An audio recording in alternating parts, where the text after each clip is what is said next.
Everywhere you go, there you are. How many of you have heard this statement in your network marketing career? And I got to tell you, it's so true. About 10, 11 years ago, I started building my personal brand.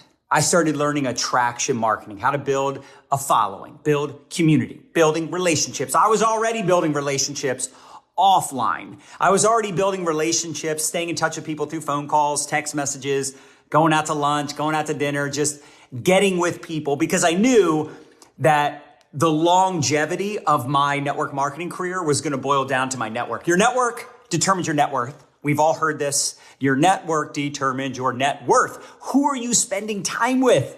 Who do you hang out with? Who do you listen to? Who are you, talking to, communicating with the most? Because would you agree that if you're hanging out with a bunch of, cigarette smokers, you're probably going to smoke cigarettes. If you hang out with a bunch of people that work out 5 days a week, you're probably going to work out 5 days a week. If you hang out with people that play pickleball, you're probably going to play pickleball. If you're hanging out with a bunch of ambitious, driven, big thinkers, people that have big dreams, big goals, big aspirations, you're probably going to have big goals, big dreams, and big aspirations. This is why I love going to events. This is why I love masterminds. But I got to say this, the problem that I see these days is people are so easily distracted, compare-itis, comparing your chapter 4 or 5, your chapter 1 or 2 to someone's 15, 20. You see somebody that is so charismatic. They're so consistent. They have passion. They have energy. They do videos every single day. They put out content every single day. And you're like, I can't do it.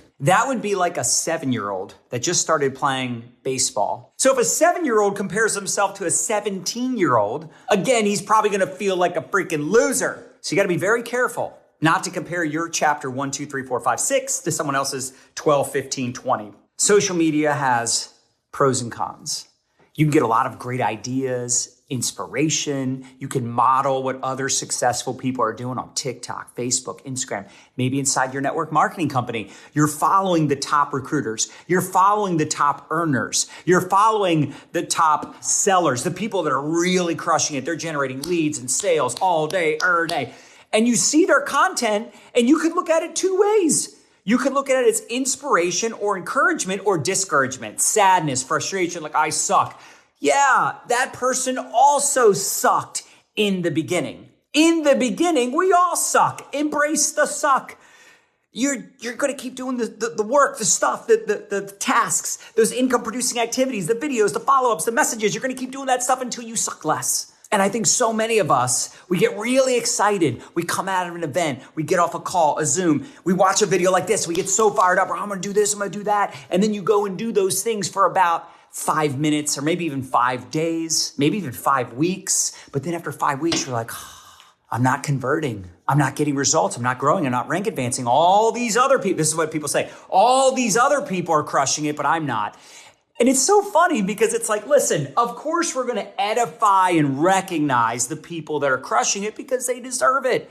We're going to recognize that influencer that's putting in $20,000 in sales every month. We're going to put in that top leader that recruited 10 people last month. We're going to recognize them. We're going to have them train and share tips and ideas and share their story because it's the relatability that is so important. So number one, get better at telling your story. Get better at sharing your experiences and the things that you've grown through, number one. Number two, you have to look at those people that are killing it, that are the top recruiters, top earners, leaders. They're hitting the big ranks. They're having success. They're growing. They built this massive customer base. They've done all these things, but you, instead of looking at it as like, wow, look what's possible. If it's possible for them, it's possible for me. You look at it and go, oh, I can't do what they do. I can't talk like they talk. I don't know as many people. I don't want to do videos, mostly because you're scared. You need to show up and have that relatability piece. You got to tell your story. Listen, the things that you struggle with, other people struggle with. This is why I talk about my MLM PTSD. This is why I talk about quitting drinking 16 years ago, quitting smoking 23 years ago. I share my struggles. I share my story. This is why people listen to our podcast. They hop on our videos. They know it took us, people that have been following us. In fact, I'm curious, how many of you have heard this story before? It took me 7 years to fire my boss. It took me 16 years to become a millionaire. It's get rich slow, which is better than get rich never. Makes sense? But the key is I kept going. I kept building the relationships, working on myself, building the brand. See, this is the problem. Everywhere you go, there you are. I see these people, they go from company to company to company. 3, 4, 5, 7 years goes by. They're on like their 9th company and they're shocked every time. They're so surprised every time they're in a company that lets them down. I've been with the same company for almost 9 years. We have our 9-year anniversary in September, and I've never struggled with recruiting or enrolling people because I continue to pump out content. I continue to build that brand. I treat people with respect and dignity and build those relationships. And even though there are times where you're like, I'm too busy to stay in touch with people, or I'm too busy to respond to my messages, I still do. And I think this is a big piece. I think a lot of you take your team for granted. You take your following for granted. You take your customers for granted. You take your upline for granted. You take your opportunity for granted. And the problem is you don't continue to show up and lead by example and do the things you did in the beginning when you were ignorance on fire, when you were I'm not saying your business will go away, but it could. And you can't get upset if that happens. If you stop growing, you stop recruiting, you stop building, you stop leading by example, and then someone quits, or your business goes backwards, or you fall a few ranks, you could blame it on the economy. You could blame it on this, that, or the other thing. You could blame it on some changes. You could blame it on whatever you want, but are you really working like you used to? Or are you just sitting back cashing a check? I've talked about this, right? Phase 1 is talking to new people. I think the reason I'm always so fired up because I'm enrolling new people. I'm ATMing my face off. I'm reaching out to new friends, new followers. I'm reaching out to not just my personal recruits. I reach out to new recruits that are coming in on the team. I'm reaching out to new people that I see that are, ATMing, they're rank advancing, they're doing the things, that are doing the work. They're showing up, they're posting, they're prospecting, they're putting me in chats, they're rank advancing. Like I might not necessarily inbox every one of them, but I'm commenting on their posts. I'm paying attention in our groups.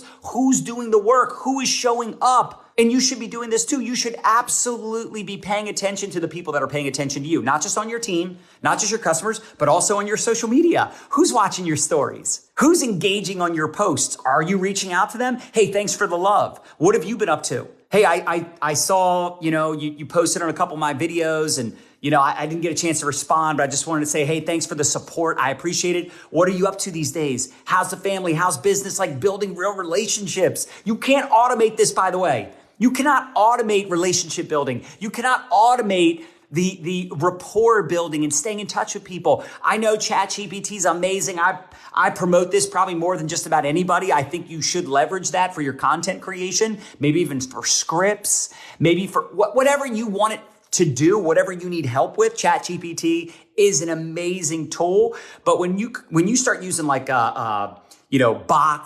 autoresponders, all these things, you're losing that human touch, that personal connection. And I just think this is such an important piece, especially right now. Some of you have reached out to me like, hey, my business is slow, or, my business isn't growing like it once was, or I'm not making as much as I want. I'm like, great. That gives you an opportunity to spend more time on the things that maybe when you were in momentum or you were having a lot of success and you couldn't keep up with your inbox, you couldn't keep up with all the new people joining your team. Now you can, maybe spend a little more time with the people that are actually working, the people that are on your team currently, the people that are currently engaging in your social media, your current customers that are still ordering, where before you were just playing the numbers game. You're just sending out your links. You're barely asking questions. You're not staying in touch. Or how about this? This is a totally different perspective or point of view, but how about those of you that haven't really been doing the personal development? You haven't been listening to the podcasts, reading the books, doing the things you used to do in the beginning when you had more time and you were, so hungry and so eager to learn. Get back to that, because it's like bathing. You don't have to do it every day, but if you don't, you're probably going to stink. So personal development is such a big deal. You have to discipline yourself. You have to hold yourself accountable because nobody else will. Nobody else is going to be like, hey man, how many people did you reach out today? And then tomorrow they're going to say, hey, how many people did you reach out to? Nobody's going to do that. You are your own boss. I want you to be 10 times bolder, because the people that haven't joined you yet. The people that haven't bought from you haven't bought from you yet. The people that are going to end up following you on social media and finding your content, finding value from your story, they haven't found you yet, because you are weak sauce right now. You're not showing up as the loudest, proudest version of yourself. You need to learn how to build that brand, how to build relationships, how to nurture those relationships, because this is a long-term business. And if you build long-term relationships and you work on yourself, you will be amazed by what you can accomplish, especially if you start putting yourself out there as if you were 10 times bolder. Like, how would you show up every day if you were 10 times bolder? How would you show up in your inbox with one-on-one messages? How would you show up on your social media? How would you show up in your stories, your reels, your lives? How often would you show up if you were 10 times bolder? What would your life look like if you made those bold choices? In fact, many of you have the life you have today because you made bold decisions. You know, it's a bold decision to get married. It's a bold decision to ask someone out. It's a bold decision to buy a home. It's a bold decision to buy a new car or have children. These are already bold decisions that you've made. To start a business is a bold decision. What if you could be 10 times bolder? How would you show up? Would you start contacting that chicken list? Would you start doing the videos, telling the stories that you haven't told? Some of you have such amazing, valuable content in your brain. You just got to figure out how to spit it out. You just got to start doing it. Oh my God, I don't want to tell this story. It's going to embarrass my kids, or it's going to embarrass my spouse, or it's going to embarrass me. Get over it. So everywhere you go, there you are. Work on you every day. If you're not where you want in your business, financially, your team, your rank, your growth, your customer base, your recruiting isn't consistent. Everywhere you go, there you are. Look in the mirror, make some decisions. What are you listening to? What are you reading? How are you getting better?